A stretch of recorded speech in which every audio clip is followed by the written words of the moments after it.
Federal agents have raided a $14 million compound. What they found underground is staggering.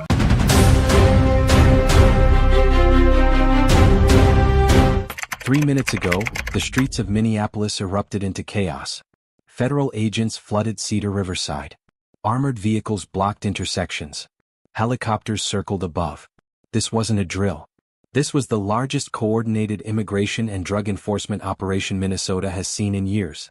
At exactly 4:47 a.m. Central Time, over 200 federal agents from ICE, FBI, DEA, and ATF descended on multiple locations across the Twin Cities. Their targets? A sprawling network of illegal alien drug traffickers operating under the protection of sanctuary city policies. What they found inside will shock you. The operation centered on one man, a foreign national with 24 prior convictions. 24. Arrests ranging from aggravated assault to drug distribution, weapons violations, resisting arrest. And he was still here, still operating, still protected by a system that refuses to cooperate with federal immigration enforcement.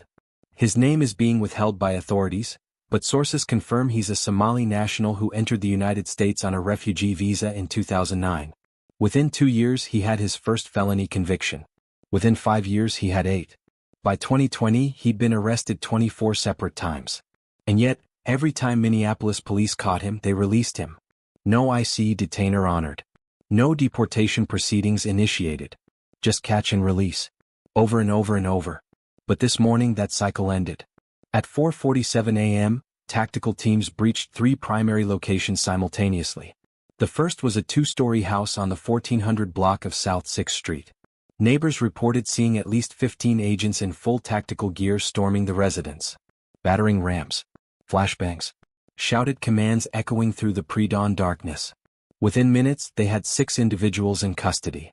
Inside the house, agents discovered what can only be described as a drug supermarket. Over 47 kilograms of fentanyl. That's 103 pounds. Enough to kill every single person in Minnesota multiple times over. Street value? Estimated at $12 million. But it gets worse. The fentanyl wasn't just stacked in bags. It was packaged, branded, ready for distribution. Investigators found commercial-grade pill presses capable of producing 10,000 counterfeit prescription pills per hour. They found packaging materials, vacuum sealers, scales calibrated to the 100th of a gram. This wasn't amateur hour. This was industrial-scale drug manufacturing happening in a residential neighborhood. But the drugs were only the beginning. In the basement, agents found something that immediately escalated the entire operation to a national security concern. Weapons. Not handguns. Not hunting rifles. Fully automatic AK-47 variants. AR-15s modified for full auto capability. A PKM belt-fed machine gun. Over 30 firearms in total, including several that had been reported stolen from military installations. Serial numbers filed off. Converted for maximum lethality. The ATF is now investigating how these weapons entered the country and who supplied them. Early reports suggest connections to international arms trafficking networks operating out of East Africa. The same networks that have funneled weapons to terrorist organizations for decades are now arming drug cartels on American soil. At the same moment the South 6th Street house was being raided, a second team hit a commercial warehouse on Minnehaha Avenue. This location was flagged after months of surveillance revealed constant late-night traffic. Vehicles arriving at 2 a.m., 3 a.m., 4 a.m. Staying for 5 minutes. Then leaving. Classic drug distribution pattern. When agents entered the warehouse, they found a full-scale distribution hub. Over 200 pounds of methamphetamine. 75 kilograms of cocaine. 50,000 counterfeit Xanax pills. And here's the kicker, ledgers. Handwritten ledgers documenting every transaction. Names. Amounts. Locations. A complete roadmap of the entire distribution network spanning Minneapolis, St. Paul, Duluth, and extending into Wisconsin and the Dakotas. This wasn't just a local operation. This was a multi-state drug empire. The third location hit this morning was an apartment complex on Cedar Avenue, deep in the heart of the Cedar Riverside neighborhood. This area has been a known hotspot for illegal activity for years, but local politicians have repeatedly blocked increased law enforcement presence, citing concerns about racial profiling and immigration enforcement. Well, this morning federal agents didn't ask for permission.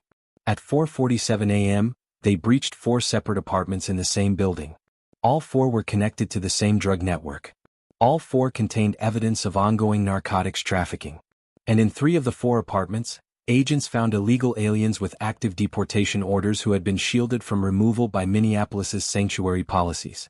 One of those individuals was the 24 conviction suspect who'd been operating with impunity for over a decade. When agents entered his apartment, he attempted to flee through a back window. He didn't make it far. Agents had the building surrounded. He was tackled, handcuffed, and is now in federal custody facing charges that will put him away for life. Inside his apartment, investigators found evidence that should enrage every single American watching this. He was receiving government benefits, housing assistance, food stamps, medical coverage, all while running a multi-million-dollar drug operation, all while being a convicted felon, all while being in the country illegally. Your tax dollars were subsidizing a criminal enterprise. But here's where the story gets even more disturbing. This operation wasn't just about drugs and guns. Agents also uncovered evidence of human trafficking. In one of the Cedar Avenue apartments, they found 6 women, all foreign nationals, all with signs of physical abuse, all being held against their will. They've been removed from the location and are now receiving medical care and victim support services. Early reports indicate these women were brought into the United States under false pretenses, promised legitimate work, and then forced into prostitution to pay off fabricated debts. Some had been held for over 2 years. The trafficking operation was being run parallel to the drug network, generating additional revenue and providing leverage over other members of the organization. This is modern-day slavery happening in an American city. And local authorities did nothing. Now let's talk about the broader network. Because what federal agents uncovered this morning is just the tip of the iceberg. According to sources within ICE and FBI, this Somali drug trafficking ring has been operating in Minneapolis for at least 8 years. It has direct connections to cartels in Mexico, suppliers in California and Arizona, and distribution networks reaching as far as New York and Michigan. The organization is structured like a corporation. There's a leadership tier, primarily Somali nationals who entered the U.S. through refugee and asylum programs. There's a mid-level management tier handling logistics, transportation, and money laundering. And there's a street-level distribution tier made up of local dealers, many of whom are also illegal aliens or individuals with extensive criminal records. The money flows through a complex web of cash businesses, remittance services, money transfer operations, import-export companies that exist only on paper, shell companies registered in Minnesota but operating out of East Africa. The financial infrastructure is sophisticated enough that it took federal investigators over 18 months to map it out. And here's the part that should make your blood boil. Throughout this entire time, Minneapolis city officials were aware of the problem. Police had made dozens of arrests connected to this network. But because of sanctuary city policies, they couldn't share information with ICE. They couldn't honor detainer requests. They couldn't cooperate with federal immigration enforcement. So the criminals walked free. Over and over. And the network kept growing. In 2022, the Minneapolis City Council passed one of the most restrictive sanctuary policies in the country. It explicitly forbids city employees, including police, from cooperating with ICE unless there's an active judicial warrant. It prohibits sharing immigration status information. It prevents city resources from being used in any way that could lead to deportation proceedings. Supporters of the policy claimed it was necessary to protect immigrant communities and build trust with law enforcement. Critics warned it would create a safe haven for criminal aliens and undermine public safety. This morning's raids proved the critics were right. The 24 conviction suspect at the center of this operation should have been deported years ago. After his 3rd felony conviction, ICE issued a detainer request. Minneapolis police ignored it. After his 8th conviction, ICE tried again. Ignored. After his 15th conviction, federal authorities sent a formal letter to the Minneapolis Police Department requesting cooperation under federal law. The city attorney responded by citing sanctuary policies and refusing to comply. And so the cycle continued. Arrest, release, 24 times. How many people did this man sell drugs to in those years? How many lives were destroyed by the fentanyl he distributed? How many communities were terrorized by the violence his network brought to the streets? How many victims could have been spared if Minneapolis had simply followed federal law? Now let's talk about the Somali connection, because this is a pattern that's been developing for years and the mainstream media refuses to cover it honestly. Minneapolis is home to the largest Somali population in the United States. The vast majority are law-abiding people trying to build better lives. But within that community, there's a criminal element that has been allowed to operate with impunity because any attempt to address it is immediately labeled as racism or xenophobia. Federal law enforcement has documented the rise of Somali drug trafficking organizations in Minneapolis going back to at least 2015. These organizations have exploited refugee resettlement programs, sanctuary policies, and political correctness to establish criminal enterprises that generate millions of dollars annually. They recruit from within the community, often targeting young men who feel disconnected or marginalized. They use cultural and familial ties to maintain loyalty and silence. And they leverage the protection of sanctuary policies to avoid consequences when they're caught. The result is a parallel criminal economy operating in plain sight. And anyone who tries to talk about it is immediately shut down as a bigot. Well, not anymore. Because this morning's operation is just the beginning. According to federal sources, today's raids are phase 1 of a much larger operation. Over the next 72 hours, ICE and FBI will be executing additional warrants at locations across Minnesota, Wisconsin, and the Dakotas. They're targeting every node in this network. Every safe house. Every stash location. Every distribution point. Every money laundering front. The goal is complete dismantlement. Not just arrest. Not just seizures. Total annihilation of the organization's infrastructure. And it's not just about this one network.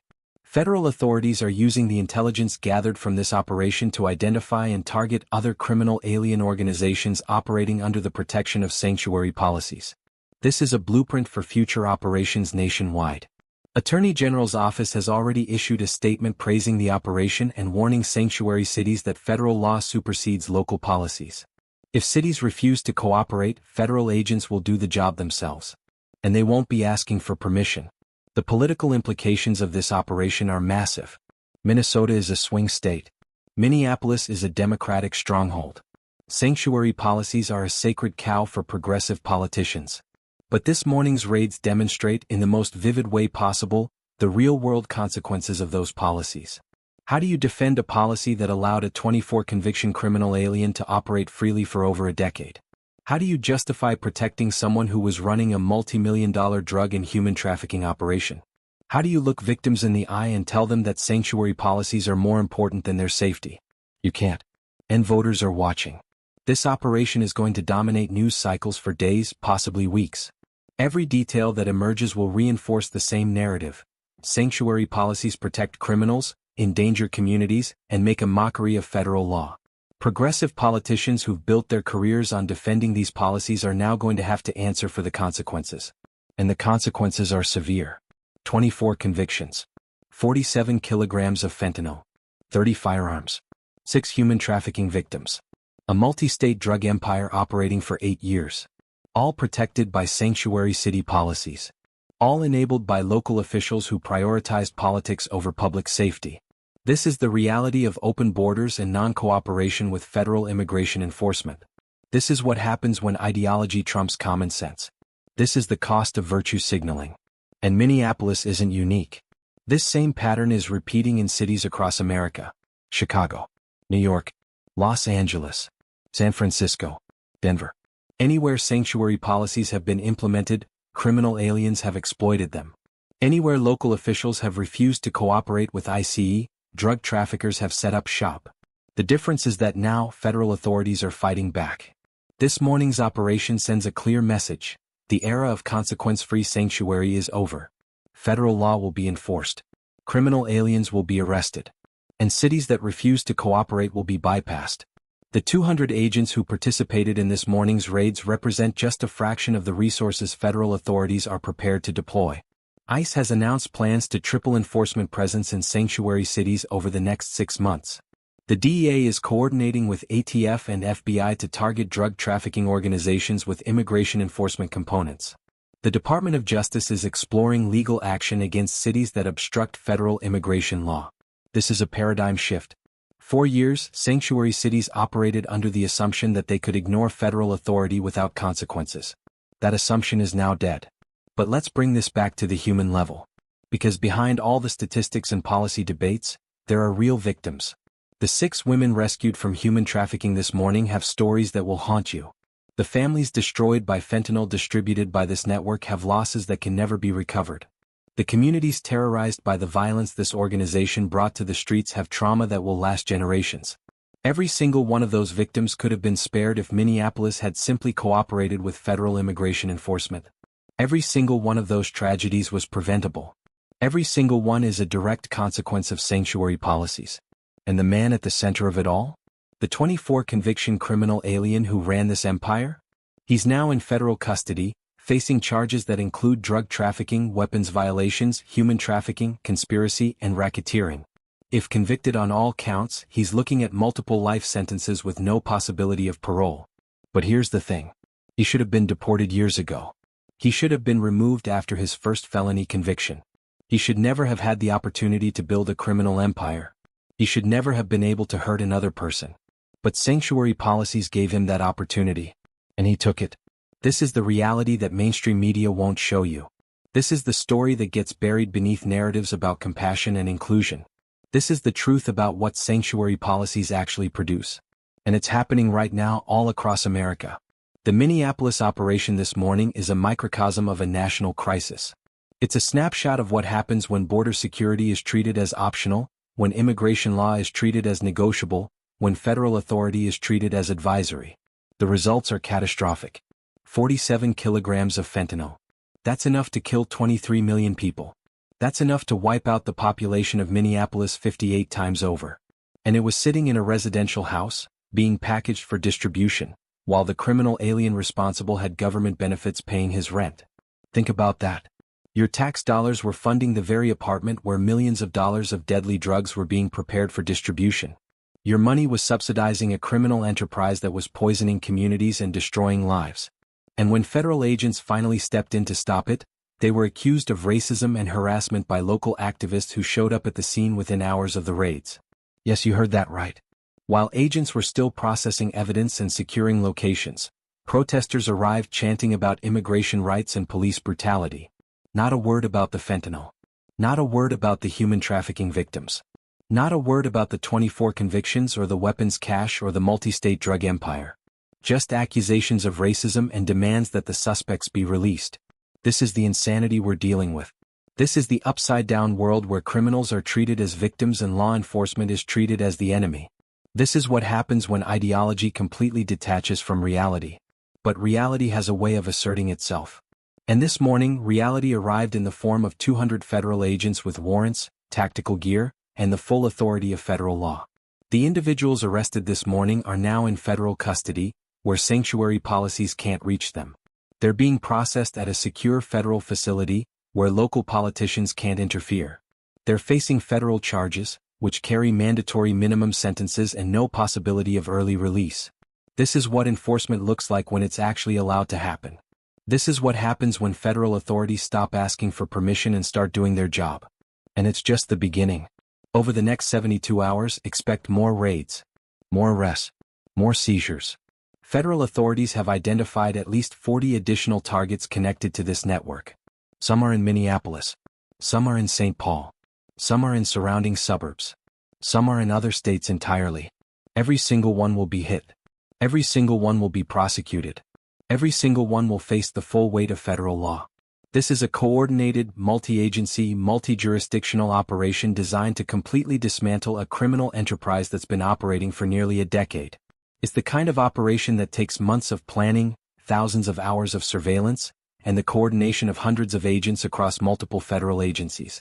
And it's happening because sanctuary policies left federal authorities with no other choice.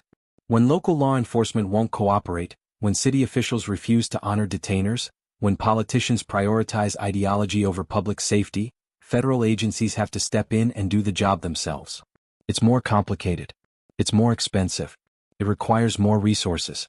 But it's necessary. Because the alternative is allowing criminal aliens to operate with impunity. The alternative is letting drug traffickers poison communities. The alternative is leaving human trafficking victims in bondage. That's not an option. The men and women who executed this morning's operation put their lives on the line to protect communities that often don't even appreciate what they do. They faced armed suspects. They breached fortified locations. They put themselves in harm's way to take dangerous criminals off the streets. And they did it knowing they'd be criticized by activists, second-guessed by media, and undermined by local politicians. That's heroism. That's dedication. That's what real public service looks like. Now let's talk about what happens next. Because the arrests this morning are just the first step.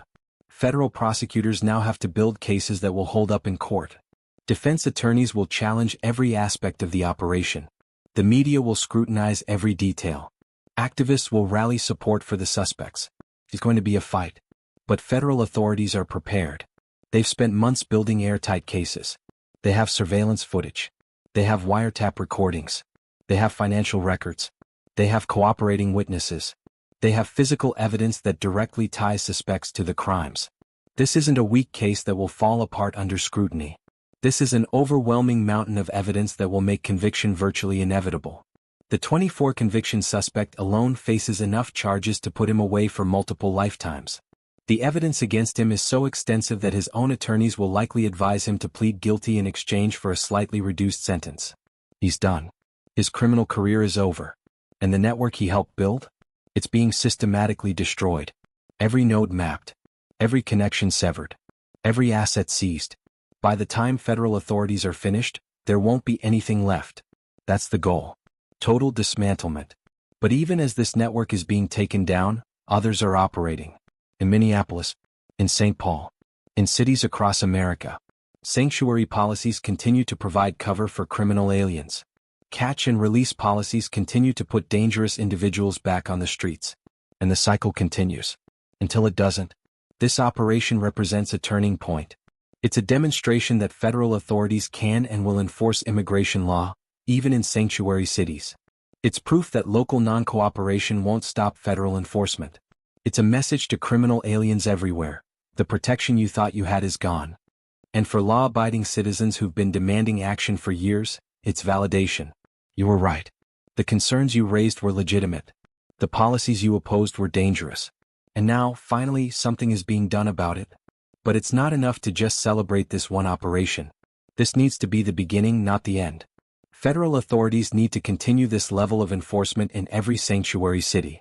They need to target every criminal alien network. They need to dismantle every organization that's exploiting immigration policies for profit. And citizens need to hold politicians accountable. The officials who implemented sanctuary policies need to answer for the consequences. The city council members who voted to block cooperation with ICE need to explain why they thought that was a good idea.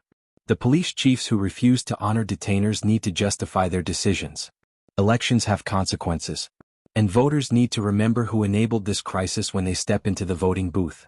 Because make no mistake, this is a crisis. It's a crisis that's been building for years. It's a crisis that's been ignored by mainstream media. It's a crisis that's been denied by progressive politicians. But it's real. It's happening. And it's getting worse. Fentanyl deaths are at an all-time high. Human trafficking is a multi-billion-dollar industry. Drug cartels are more powerful than ever. And criminal alien networks are operating in every major American city. This morning's operation in Minneapolis is a step in the right direction. But it's one step. One operation. One city.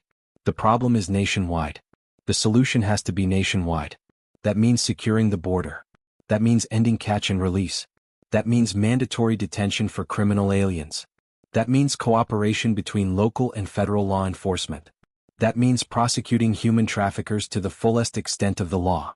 That means seizing every asset connected to drug trafficking organizations. It means treating this like the national security threat it actually is. Because that's what this is. When foreign nationals enter the country illegally and establish criminal enterprises that generate millions of dollars, traffic deadly drugs, smuggle weapons and enslave human beings, that's not just a law enforcement issue. That's a threat to national security. And it requires a national security response. The agencies that participated in this morning's operation, ICE, FBI, DA, ATF, are all part of that response. They're working together, sharing intelligence, coordinating operations, and targeting the networks that pose the greatest threat to public safety. But they need support. They need resources. They need political backing.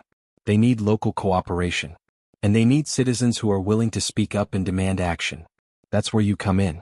If this story angers you, if it shocks you, if it makes you want to do something, then do something. Share this video. Comment below. Let people know what's happening in Minneapolis. Let them know what sanctuary policies actually produce. Let them know that this isn't an isolated incident, it's a pattern repeating in cities across America. Make your voice heard. Contact your representatives. Tell them you want stronger immigration enforcement. Tell them you want cooperation with ICE. Tell them you want criminal aliens deported, not released. Tell them you want border security